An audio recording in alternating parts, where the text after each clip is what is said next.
નમસ્કાર YouTube channel teaching with Tushar માં આપ સર્વેનું હાર્દિક સ્વાગત છે। જો તમે અમારી ચેનલની અંદર નવા હોય તો હમણાં જ અમારી ચેનલને સબસ્ક્રાઇબ કરો અને બેલ આઇકન દબાવો જેથી આવનાર તમામ વિડીયોની નોટિફિકેશન સૌથી પહેલાં તમને મળી જાય। મિત્રો, ધોરણ 12ના ઇતિહાસ વિષયના પાઠ્યપુસ્તક આધારિત પાઠ 10 પ્રગતિનો પંથ અને સુદૃઢ રાષ્ટ્ર નિર્માણની પ્રક્રિયાના કેટલાક પ્રશ્નો અને તેના જવાબો વિશે ચર્ચા કરવાના છીએ, અભ્યાસ કરવાના છીએ। ચાલો તો જોઈએ પાઠ 10 આધારિત પ્રશ્નો, જેની અંદર પહેલો પ્રશ્ન, પ્લાનેટ ઇકોનોમી ફોર ઇન્ડિયા પુસ્તક નીચે આપેલ પૈકી કોનું છે? આ પુસ્તક કોનું છે? ઓપ્શન નંબર એ કેસી નિયોગી, બી એમ વિશ્વેશ્વરૈયા અને સી બીજી ખેર, ડી વિકલ્પ અહીં આપેલ પૈકી એક પણ નહીં। તો સાચો જવાબ રહેશે પહેલા પ્રશ્નનો જવાબ બી વિકલ્પ એમ વિશ્વેશ્વરૈયા। નેક્સ્ટ જોઈએ બીજો પ્રશ્ન, ભારતમાં આયોજન પંચનો પ્રારંભ ક્યારે થયો? વર્ષ આપેલ છે। એ વિકલ્પની અંદર ઈસવીસન 1947, બી ઈસવીસન 1950, સી વિકલ્પ ઈસવીસન 1955 અને ડી વિકલ્પ ઈસવીસન 1952। અહીં સાચો જવાબ રહેશે બી વિકલ્પ 1950। તો કે ભારતમાં આયોજન પંચનો પ્રારંભ ઈસવીસન 1950માં થયો હતો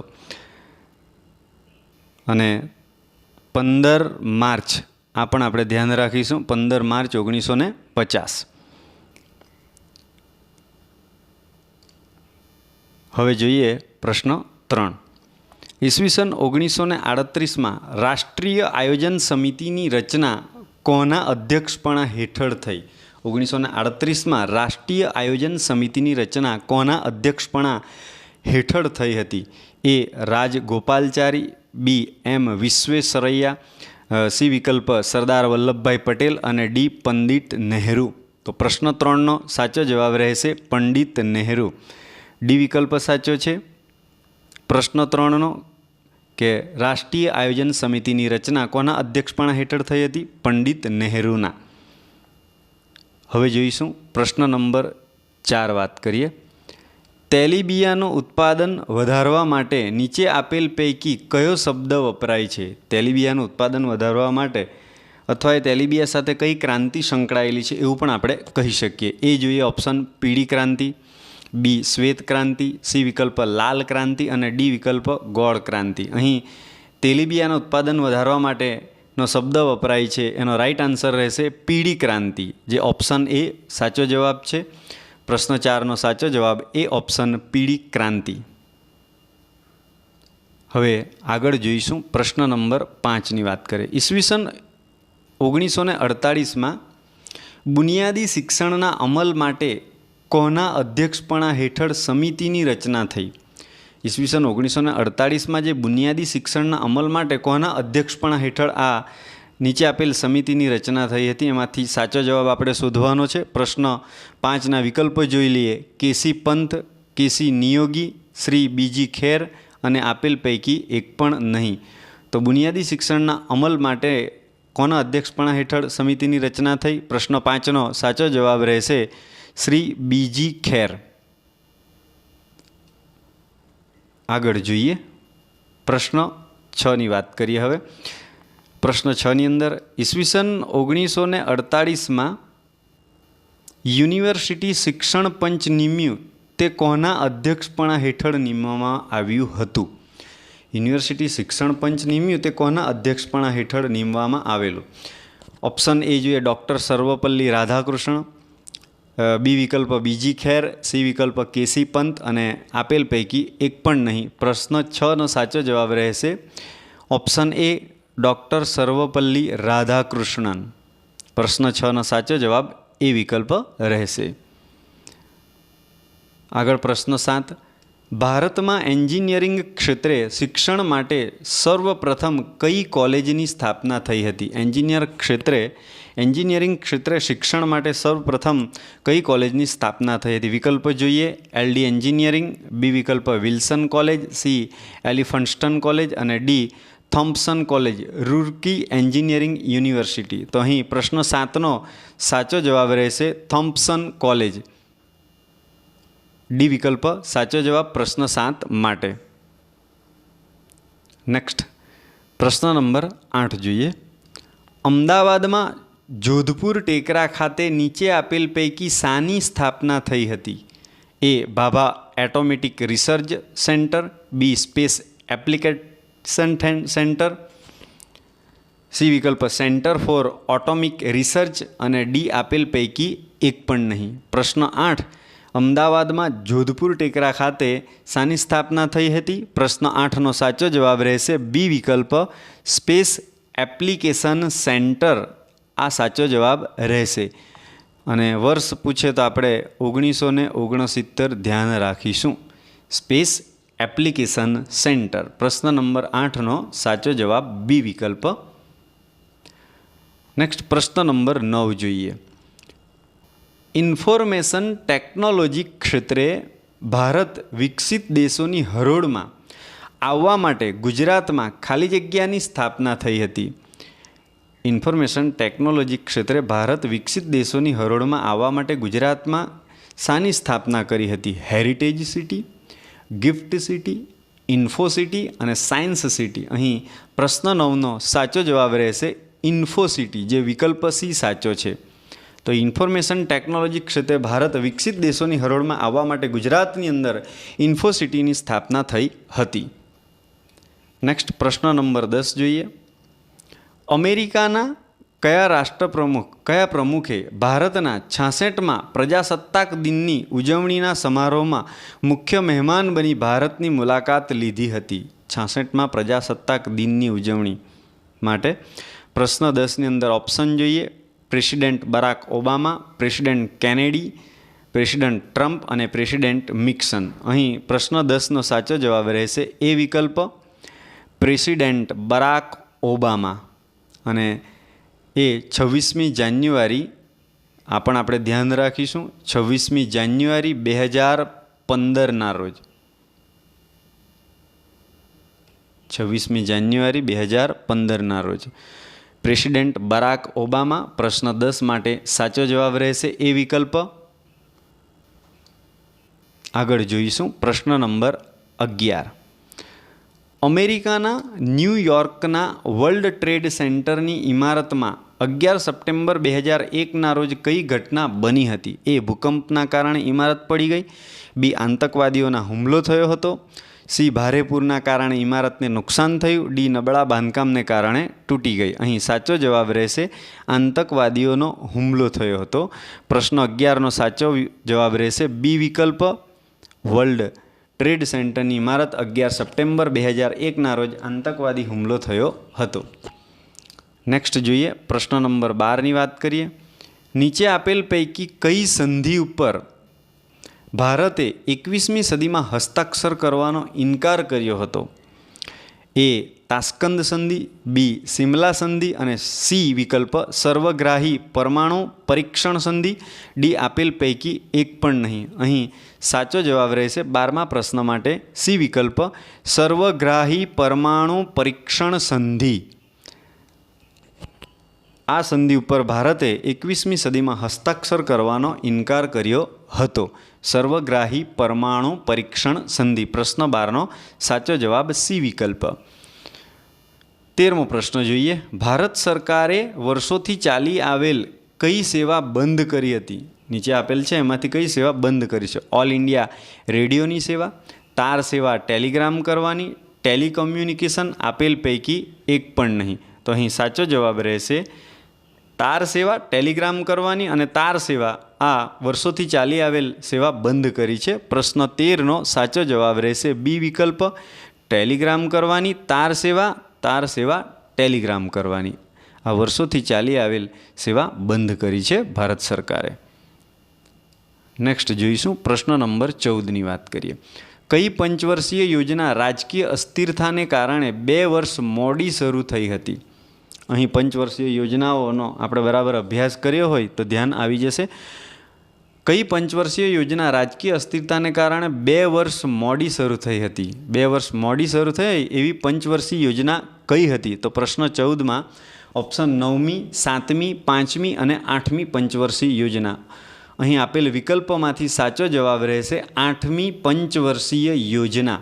આ 8મી પંચવર્ષીય યોજના છે એ પંચવર્ષીય યોજનાનો સમયગાળો હોય તો પણ આપણને ધ્યાન રહેશે 1992થી 1997 આ એનો સમયગાળો હતો 8મી પંચવર્ષીય યોજનાનો. આ પણ આપણે ધ્યાન રાખીશું. નેક્સ્ટ જોઈએ પ્રશ્ન નંબર 15.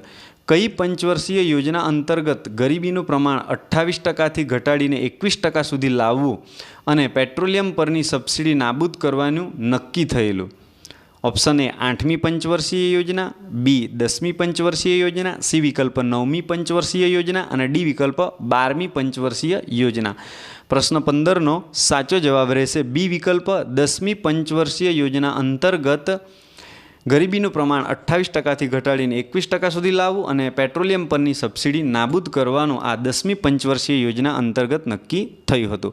હવે આ 10મી પંચવર્ષીય યોજનાનો સમયગાળો પૂછે તો આપણને ધ્યાન રહેવું જોઈએ 2002થી 2007 સુધીનો આનો સમયગાળો હતો.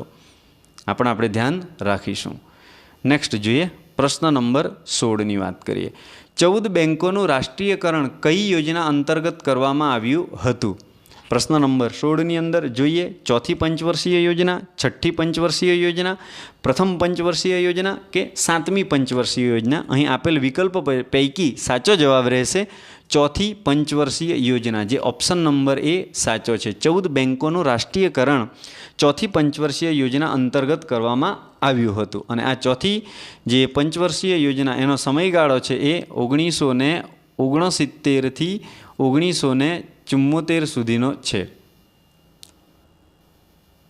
આગળ જોઈએ હવે નેક્સ્ટ ક્વેશ્ચન નંબર 17. ભારત સરકારે રાષ્ટ્રીય શિક્ષણના પુનઃનિર્માણ માટે કયા શિક્ષણ પંચની નિયુક્તિ કરી હતી? Option A Niyogi commission, B Radhakrishna commission, C Kothari commission અને ડી આપેલ પૈકી એક પણ નહીં. પ્રશ્ન નંબર 17નો સાચો જવાબ રહેશે કોઠારી કમિશન, જે સી વિકલ્પ છે એ સાચો જવાબ રહેશે. ભારત સરકારે રાષ્ટ્રીય શિક્ષણના પુનઃનિર્માણ માટે કોઠારી કમિશન શિક્ષણ પંચની નિયુક્તિ કરી હતી.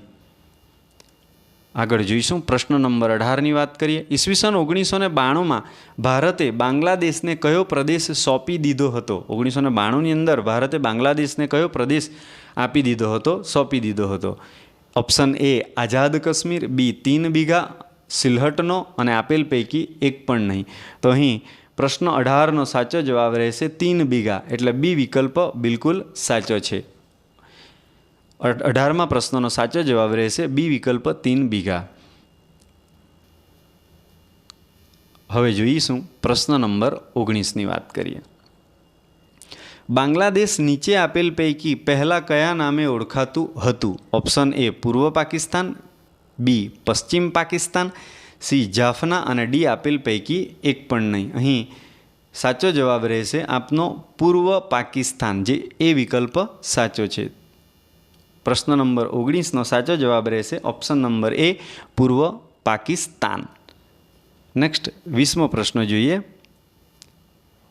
લાહોર બસ યાત્રા નીચે આપેલ પૈકી કયા વડાપ્રધાનના સમયમાં શરૂ થઈ હતી? લાહોર બસ યાત્રા છે એ નીચે આપેલ પૈકી કયા વડાપ્રધાનના સમયમાં શરૂ કરવામાં આવી હતી? એ મનમોહન સિંહ, બી શ્રી નરેન્દ્ર મોદી, શ્રી દેવગૌડા અને સી અટલ બિહારી વાજપેયી. તો પ્રશ્ન નંબર 20નો સાચો જવાબ રહેશે અટલ બિહારી વાજપેયી.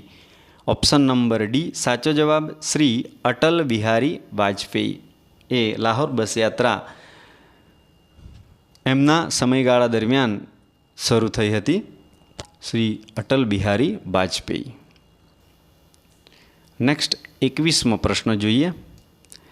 IRS માટે નીચે આપેલ પૈકી કયું સાચું છે? Option A Indian railway service, B Indian remote sensing satellite, C વિકલ્પ ઇન્ડિયન રિસર્ચ સર્વિસ સેન્ટર અને ઇન્ડસ્ટ્રીયલ રિસર્ચ સર્વિસ. અહીં સાચો જવાબ રહેશે Indian remote sensing satellite, B વિકલ્પ સાચો જવાબ રહેશે. IRS માટે આપેલ પૈકી કયું વિધાન સાચું છે? તો કે Indian remote sensing satellite. Option number B સાચો જવાબ 21મા પ્રશ્ન માટે. હવે આગળ જોઈશું પ્રશ્ન નંબર 22. ઈસવીસન 1958માં ભારતના કયા વડાપ્રધાને ભૂતાનની મુલાકાત લીધી હતી? 1958 વર્ષની વાત કરવામાં આવેલી છે. એ વિકલ્પ રાજીવ ગાંધી, બી મોરારજી દેસાઈ, સી વિકલ્પ જવાહરલાલ નહેરુ અને ડી નરસિંહ રાવ. તો અહીં સાચો જવાબ રહેશે 1958માં ભારતના કયા વડાપ્રધાને ભૂતાનની મુલાકાત લીધી હતી? પ્રશ્ન નંબર 22નો સાચો જવાબ રહેશે જવાહરલાલ નહેરુ. જે સી વિકલ્પ સાચો છે. તો કે ઈસવીસન 1958માં જવાહરલાલ નહેરુ વડાપ્રધાને ભૂતાનની મુલાકાત લીધી હતી. નેક્સ્ટ જોઈએ, પ્રશ્ન નંબર 23ની વાત કરીશું હવે. 13 માર્ચ 2015ના રોજ શ્રીલંકન તમિલ અસરગ્રસ્તોના પુનઃવસન માટે કેટલા મકાનો ભારતની આર્થિક સહાયથી બાંધ્યા હતા? તમિલ અસરગ્રસ્તોના પુનઃવસન માટે કેટલા મકાનો ભારતની આર્થિક સહાયથી બાંધવામાં આવ્યા હતા? ઓપ્શન એ 27,000 જેટલા મકાનો, 28,000, 30,000 કે 20,000. અહીં 23મા પ્રશ્નનો સાચો જવાબ રહેશે ભારતની આર્થિક સહાયથી કેટલા મકાનો? તો કે 27,000. એ ઓપ્શન સાચો જવાબ રહેશે. બીજી વાત કરી લઈએ આપણે, તો કે આ 13 માર્ચ 2015ના રોજ આપણા દેશના વડાપ્રધાન નરેન્દ્રભાઈ મોદીએ આ શ્રીલંકાની મુલાકાત લીધી હતી. આગળ જોઈએ હવે પ્રશ્ન નંબર 24. નીચે આપેલ પૈકી કોની આગેવાની હેઠળ તમિલ ઉગ્રવાદીઓએ શ્રીલંકામાં ત્રાસવાદી પ્રવૃત્તિઓનો માર્ગ લીધો હતો? એ પ્રભાકરન, બી ગુરુમિતસિંહ, સી જિંદાલની અને આપેલ પૈકી એક પણ નહીં. તો એ આગેવાનનું નામ આવશે પ્રભાકરન. એ વિકલ્પ સાચો જવાબ રહેશે. પ્રશ્ન 24નો સાચો જવાબ રહેશે એ વિકલ્પ પ્રભાકરન. હવે આપણે આ વિડીયોનો છેલ્લો પ્રશ્ન જોઈએ. ભારતે 25મો પ્રશ્ન, ભારતે પ્રથમ અણુ ધડાકો કયા સ્થળે કર્યો હતો? ભારતે પ્રથમ અણુ ધડાકો કયા સ્થળે કર્યો હતો? એ કચ્છ, બી વિકલ્પ અમદાવાદ, સી પોખરણ અને ડી બેંગ્લુર. તો સાચો જવાબ રહેશે પોખરણ ખાતે, જે સી વિકલ્પ છે. ભારતે પ્રથમ અણુ ધડાકો પોખરણ સ્થળે કર્યો હતો. એ રાજ્ય તો કે રાજસ્થાનના પોખરણ ખાતે, રાજસ્થાનના પોખરણ ખાતે 1974માં કર્યો હતો, 1974. તો ભારતે પ્રથમ અણુ ધડાકો પોખરણ ખાતે રાજસ્થાનના 1974માં કર્યો હતો. તો મિત્રો, આ પ્રમાણે આજે આપણે ધોરણ 12ના ઇતિહાસ વિષયના પાઠ્યપુસ્તક આધારિત પાઠ 10ના પ્રગતિનો પંથ અને સુદૃઢ રાષ્ટ્ર નિર્માણની પ્રક્રિયાને લગતા 25 જેટલા પ્રશ્નો અને તેના જવાબો વિશે અભ્યાસ કર્યો, ચર્ચા કરી. જો તમને આ વિડીયો ગમ્યો હોય તો હમણાં જ અમારી ચેનલને સબસ્ક્રાઈબ કરો, વિડીયોને લાઇક કરો અને તમારા મિત્રને શેર કરો. નવા વિડીયોમાં ફરી મળીશું. ત્યાં સુધી જય હિન્દ, વંદે માતરમ, ભારત માતા કી જય.